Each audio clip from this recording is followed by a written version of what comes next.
mechanism of anti-Markov rule.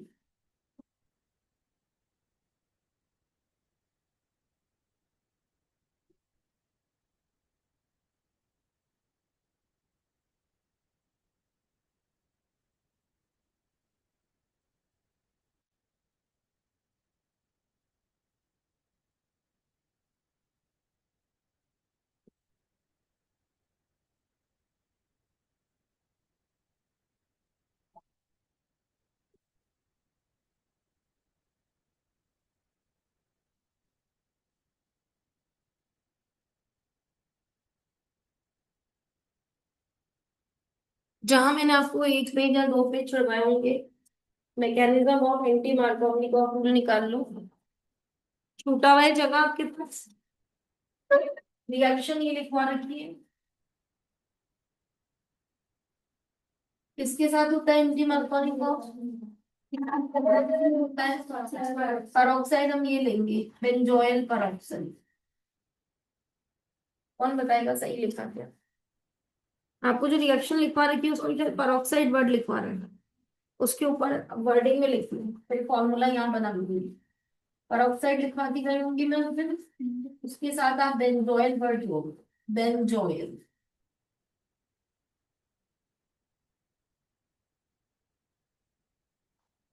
Benzoyl peroxide. क्या जोड़ना है? HBr। रूल बताओ एंटी मार्कोनी को आप देता।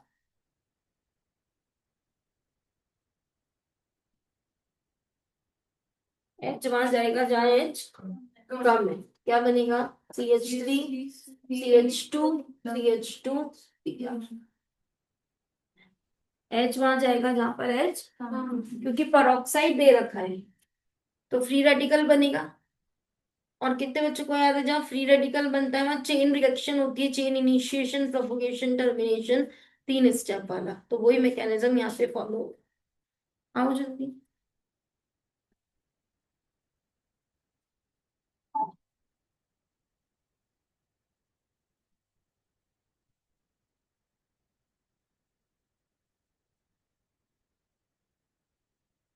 एंटी मार्कोनी को आपका रिएक्शन लिखा हुआ है, जल्दी निकालो। वहां पे मैकेनिज्म करना है। एंटी मार्कोनी का रूल किसके प्रेजेंस में होता है? पेरोक्साइड। आप में से कितने बच्चों को याद है फ्री रेडिकल कौन कौन बनवाता है? सनलाइट, हीट और पेरोक्साइड। याद है? ये 3 लोग जहां भी होते हैं वहां पे फ्री रेडिकल बनते हैं। सनलाइट, हीट और उसमें से पेरोक्साइड अपने पास है। तो अपन लिखेंगे mechanism of this reaction heading डलवाई।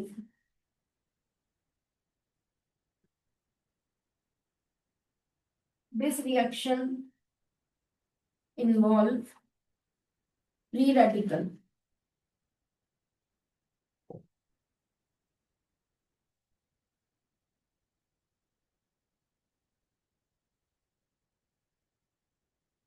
तो it is a chain reaction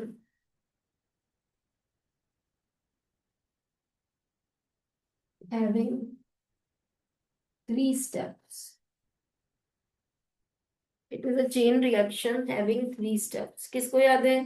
chain के 3 स्टेप कौन कौन से होते हैं? पहला, chain initiating step.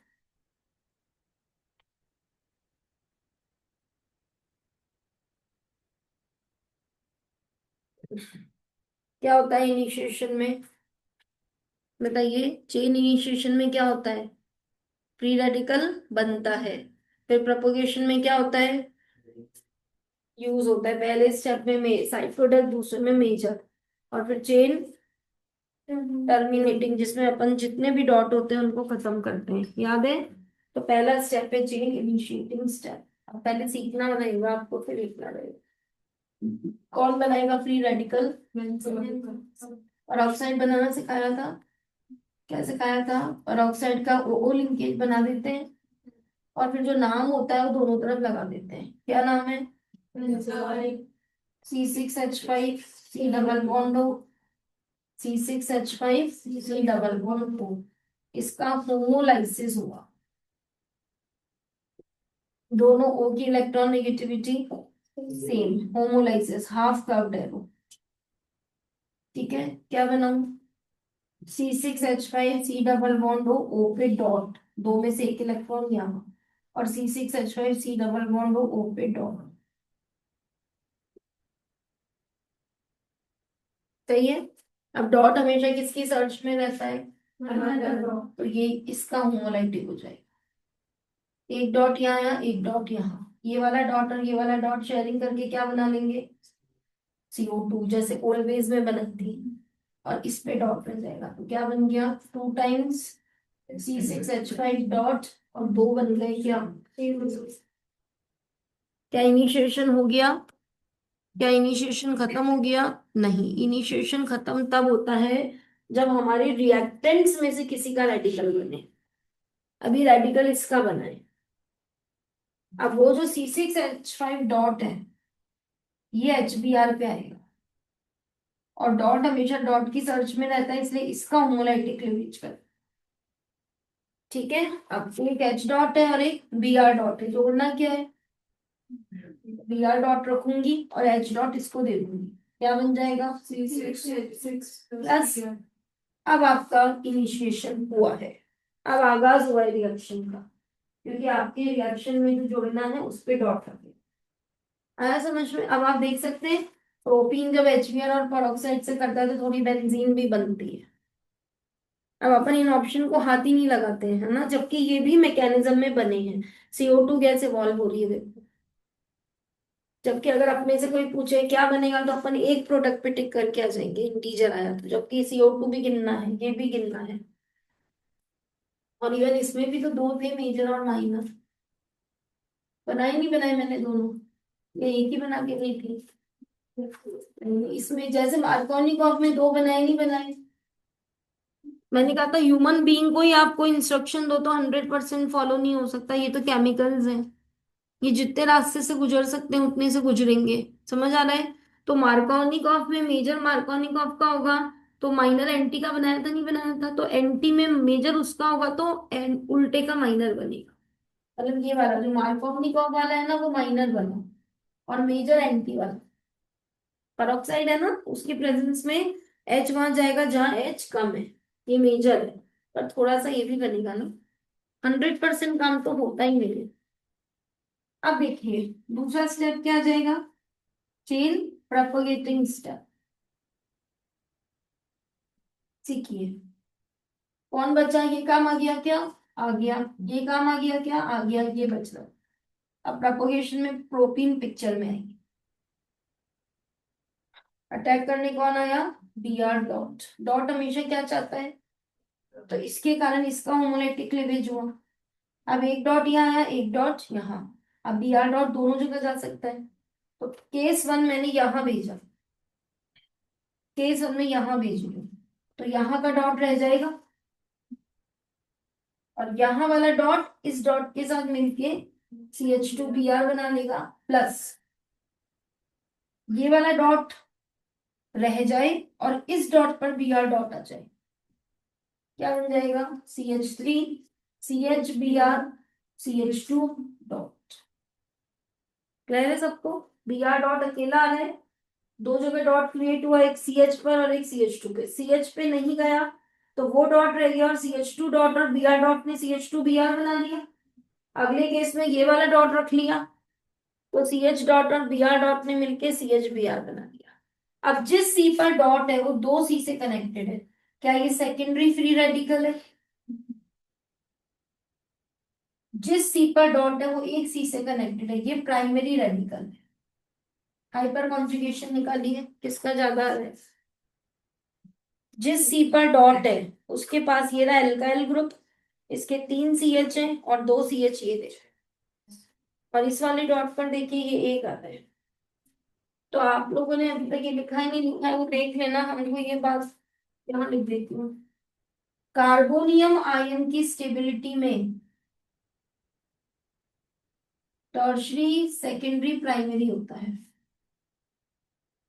Carb anion की स्टेबिलिटी में उल्टा होता है, और फ्री रेडिकल्स की स्टेबिलिटी में पी ये रहता है 3 2। कार्बोनियम भी 3 डिग्री स्टेबल है। आपको याद है लास्ट क्लास में सिखा के गई थी, हाइड्राइड शिफ्ट, मेथाइड शिफ्ट और फेनाइड शिफ्ट करके आपने 1 डिग्री से 2 बनाया था, 2 से 3 बनाया था। कार्ब एनायन को आप तुरंत समझ सकते हो, जिस सी पे माइनस है वो 1 सी से जुड़ा है, जिस सी पर माइनस है वो 2 सी से जुड़ा है, जिस सी पर माइनस है वो 3 सी से जुड़ा है। आर का कौन सा इफेक्ट होता है? प्लस आई। एक आर नहीं दिया, 2 आर नहीं दिया, 3 आर नहीं दिया, क्या इस पे ज्यादा क्लाउड आएगा? और पहले से ही क्या था, और 3 3 आर और इलेक्ट्रॉन दे रहे हैं, तो माइनस में माइनस, तो चार्ज, और इंटेंसिफिकेशन से स्टेबिलिटी घटती है, इसलिए कार्बन आयन में उल्टा चलता है। अब बताओ कौन सा ज्यादा स्टेबल है? 2 डिग्री। जो ज्यादा स्टेबल है, मोर हाइपर कॉन्जुगेटेड स्ट्रक्चर, जो ज्यादा स्टेबल है वही अगले में ज्यादा आएगा। आ गया आंसर, देख लो वो मेजर। CH.CH2Br और CH3CHBr CH2 कौन आएगा अटैक करने? क्या जोड़ चुके हो? मेन रिएक्शन को देखो क्या क्या जुड़ता है। अभी क्या बच रहा है? कौन आएगा? HBr, सिखाया तो था। फिर प्रोपोगेशन में फिर वो चीज बनाओ जो फर्स्ट में काम आती है, फिर Br डॉट क्रिएट हो जाएगा, फिर वो अगले पर अटैक करेगा। एल्केन के हेलोजिनेशन में याद आया, लास्ट में Cl डॉट वापिस बनाया था क्योंकि उसको बार बार काम करना है। प्रोपोगेशन के आखिरी में वो बनता है जो प्रोपोगेशन के पहले में चाहिए। पहले में क्या चाहिए, और इसमें क्या जोड़ना बाकी है? आ गई ना नीड, एच जोड़ना है और Br वापस रेडी चाहिए, तो HBr आएगा नहीं आएगा? मैंने कहा था एक चीज को आप 10 बार काम में लो। पिछली बार HBr का H यहाँ गया था और Br आया था, अब इस बार क्या आएगा? H कहाँ जाएगा? जहाँ डॉट है, एक तो यहाँ डॉट है, तो CH3CH2CH2Br। क्या यही मोर स्टेबल था? मोर स्टेबल, यहाँ पे लिखिएगा लेस स्टेबल। तो जो मैंने आपको कहा था जो ज्यादा स्टेबल है वो ज्यादा बनेगा, और जो ज्यादा बनेगा वही अगले में ज्यादा काम में आएगा। तो ये ज्यादा बना, तो इसका वाला प्रोडक्ट मेजर हो गया नहीं हो गया, और ये कम बना, तो इसका प्रोडक्ट जो 2 ब्रोमोप्रोपेन है वो कम हो गया, ये माइनर हो गया। और प्लस क्या रिलीज हो गई? Br dot. कौन जुड़ गया? H dot. कौन रह गया? फिर वो अगले किसको पकड़ेगा? नहीं, ये Br डॉट अब नेक्स्ट प्रोटीन को पकड़ेगा, फिर उसके बनाएगा, फिर वो नेक्स्ट HBr को। कितने बच्चे देख रहे हैं प्रोपोगेशन के दोनों स्टेप में ये दोनों काम आ जाएंगे, यही तो है दोनों, इन दोनों को ही तो रिएक्ट करना है, तो ये इसमें काम आ रहा है, ये अगले में काम आ रहा है, और प्रोडक्ट बन रहा है, और लास्ट चेन टर्मिनेट।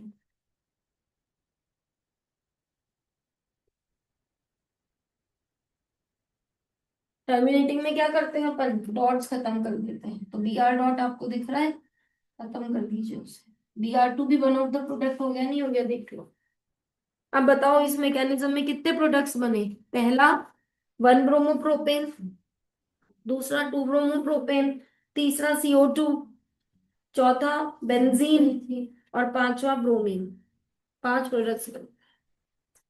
कभी भी ऐसे इंटीजर क्वेश्चन आए तो मैकेनिज्म में जाओ और वहां जाके ढूंढो कि पूरे के दौरान कौन कौन बना था, है ना। अब सवाल है कि ये सिर्फ HBr के साथ ही क्यों हो रहा है, तो अब इस स्टेप को पकड़ो। अगर यहाँ पे HCl होता, अगर मैं कंपेयर करूं HCl, HBr, HI, बताओ बॉन्ड लेंथ बढ़ती जा रही है क्या? HCl, एक मिनट इधर देख लो, HCl, HBr और HI, क्या साइज ऑफ हेलोजन बढ़ता जा रहा है? बॉन्ड लेंथ बढ़ती जा रही है, बॉन्ड की स्ट्रेंथ, तो क्या मान रहे हैं? ये सबसे स्ट्रॉन्ग बॉन्ड है, ये सबसे वीक बॉन्ड है, और ये बीच का मान लीजिए आप। तो अगर यहाँ पर HCl होता तो उसका बॉन्ड सबसे स्ट्रॉन्ग होता, और इतने स्ट्रॉन्ग बॉन्ड को ये फ्री रेडिकल तोड़ ही नहीं पाता, तो यहां तक का सब काम हो जाता, लेकिन यहाँ आके रुक जाता। क्या बोलोगे HCl के लिए? The HCl bond is so can't be break by free radical. अब अगर यहाँ HI होता तो उसका बॉन्ड तो और भी वीक है, तो वो आराम से टूट जाता, फटाफट से आई डॉट बन जाता। लेकिन इतने आई डॉट बन जाते कि आई डॉट एल्कीन पर अटैक करे उससे पहले ही आई डॉट मिलके I2 बना देते। एक का बॉन्ड बहुत स्ट्रांग है, टूट ही नहीं सकता, और एक का बॉन्ड इतना कमजोर है कि इतना फास्ट टूटेगा कि फटाफट ढेरों आई डॉट इकट्ठे हो जाएंगे। अब आप समझ सकते हैं किसी चीज को कहाँ अटैक करने जाना और वो खुद ही इतनी बार बनी हुई हो तो वो खुद में ही बिजी हो जाएगा, तो सारे आई डॉट किससे रिएक्ट कर जाएंगे और क्या बन जाएगा? लिखिए।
ऑनलाइन वाले बच्चे कैमरा ऑन करिए।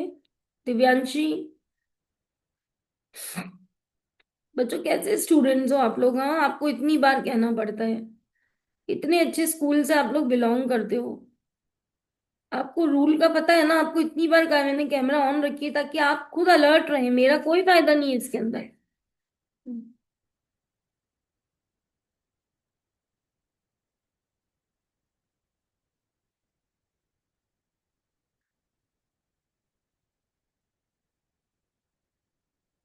स्टेबल करो इसे तो, सुहानी।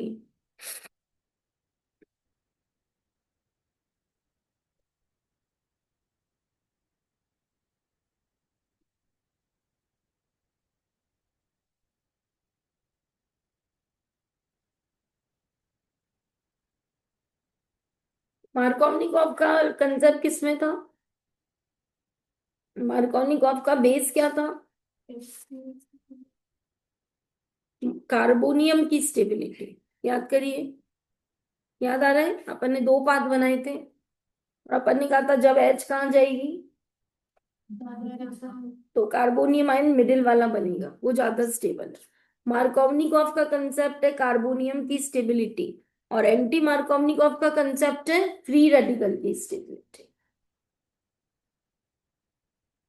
उल्टा हो गया ना, कंसेप्ट का फर्क है दोनों।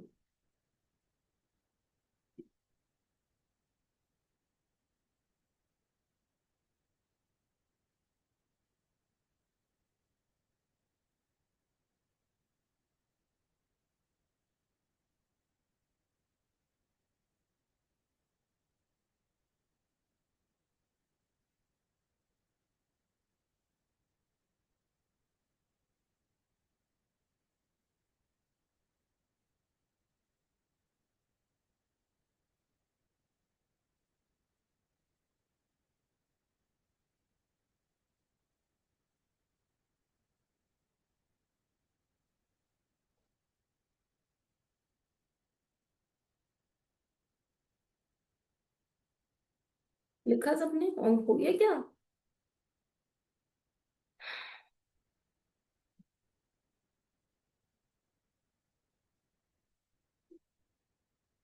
सेकंड प्रोपोगेशन के पहले स्टेप में सब लिखा हुआ है ना, स्टेबिलिटी ज्यादा है क्योंकि 2 डिग्री रेडिकल है, मोर हाइपर कॉन्जुगेटिव बने। वहां पर इन तीनों का उल्टा लिख देना, लेस स्टेबल है क्योंकि 1 डिग्री रेडिकल बनेगा लेस हाइपर कॉन्जुगेटेबल स्ट्रक्चर से।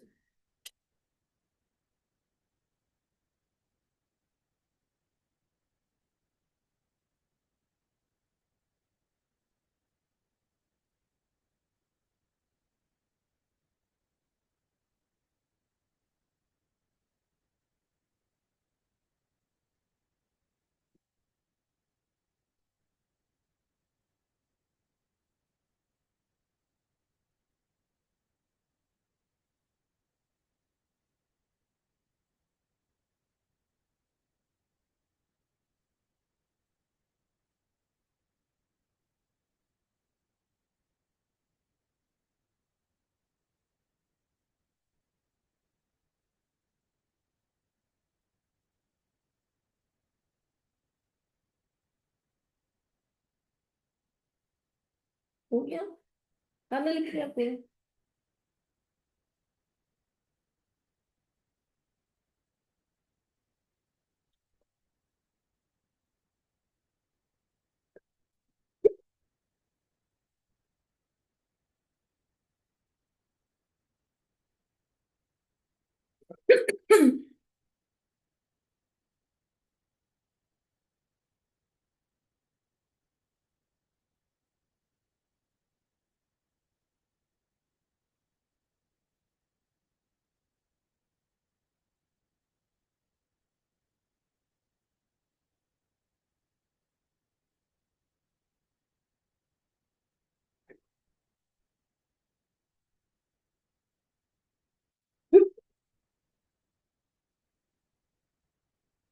तो concept of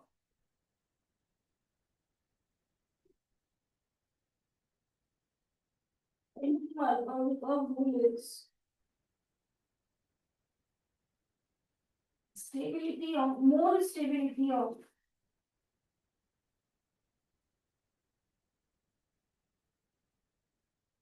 concept of anti-harmonic of rule is more stability of secondary free radical, more stability of secondary free radical than primary free radical.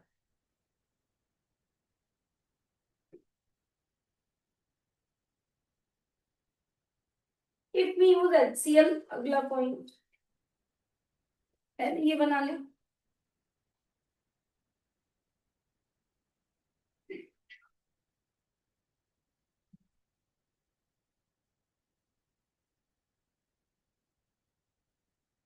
यहाँ पे भी है।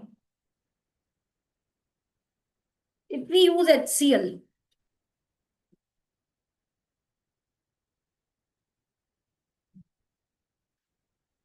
bond is very strong